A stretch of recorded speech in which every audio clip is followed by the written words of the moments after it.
Raffadare è molto devota alla Madonna dei Malati e a questa festa tengono moltissimo, molto partecipate anche le celebrazioni, le funzioni anche in chiesa e tutto quello che riguarda insomma, la festa patronale. È una festa che ogni anno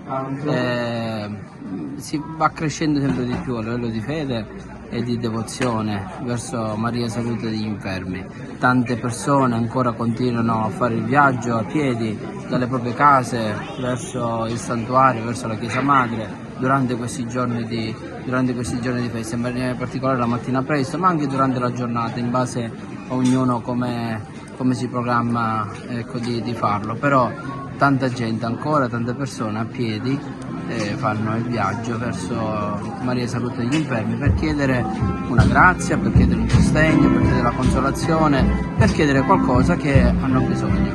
Auguro al popolo di Raffadare di vero cuore, come pastore di questa comunità, che non ci facciamo travolgere e coinvolgere dalle cose esteriori, ma che veramente questa fede e devozione che ogni raffadalese ha possa veramente essere sostenuto spiritualmente, ecco, affinché il cammino di fede possa crescere e possa maturare sempre di più.